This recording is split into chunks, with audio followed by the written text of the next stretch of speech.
So Dave, in this section, you picked out three frequently asked questions here. Where do I start? Great question, especially from your experience looking back. How can I utilize my team productively? And what's in it for me? So let's jump into the first one. Where do I start?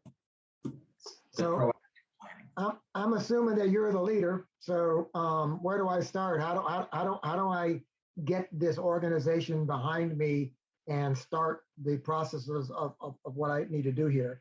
And I think it starts by getting your team together, your key contributors, your stakeholders together, and getting support and alignment on what you're trying to achieve.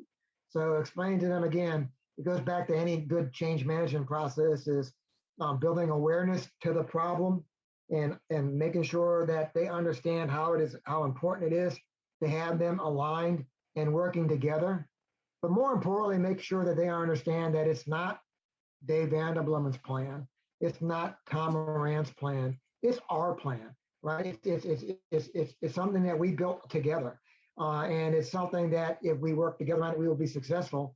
But if we try to do this each on our own, it's going to be very difficult. So that's where you start. Very good. And then from there, you're convening, right? You're establishing a clear goal for whatever you're trying to accomplish.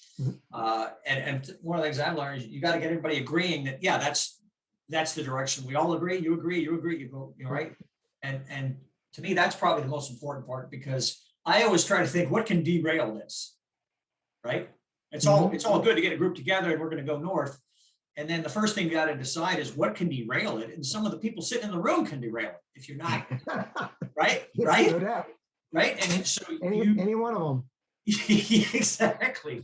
Well, and if you're smart, you can find that out one-on-one, never in a group, but you can find that out one-on-one. And many times what happens with a personal derailment, it's that they're afraid. Absolutely. Because they think going north means this, and that's not what you mean at all.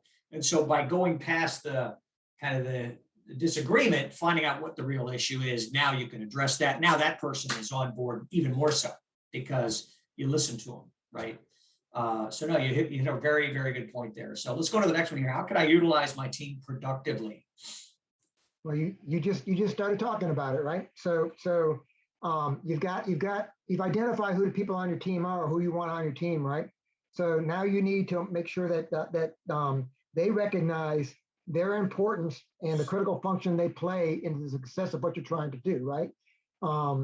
Each one of them are sitting around that table with you because they provide value, right? If there's something that they do that's really important, you need their expertise. So leverage it. People are a lot more proficient doing what they're best at, right? So leverage their expertise. Whatever it is that they're best at, let them do that. Allow them to be part of the solution. Let their voices be heard. It may not be what you ultimately do, but at least their voice is heard. And if they feel like they're part of that process, then they're more apt to look at other people's point of view as well. And the bottom line is, if everybody feels like their voice is important, that they have skin in the game, then they also understand that if this fails, that their name's on it, right? So they'll help drive that project to success. And if the team succeeds, you succeed. If the team fails, well, I look at this, I would say, if the team succeeds, we did a great job. If the team fails, I screwed something up somewhere along the line because I didn't leverage the power of the folks I selected to be on this team. It's a great point. Dave, did you ever? I'm sure you did. Sometimes you start off. We're going to do 1, 2, 3. Okay, and sure enough, you get into week 2 or 3 or 4, and all of a sudden 4 and 5 pop up, right? How did you manage scope creep, right? How did you manage it getting too big, right?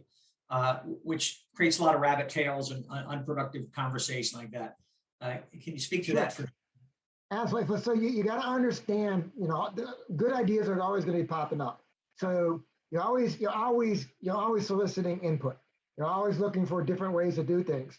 And if something comes up that's outside of what it is that you're trying to achieve, hey, yeah, that'd be great, but it really isn't part of what our core project is, then you table it. Keep it down. Hey, great idea. When that will be part of phase 2. right? Phase one is going to deliver this. So these are the things that we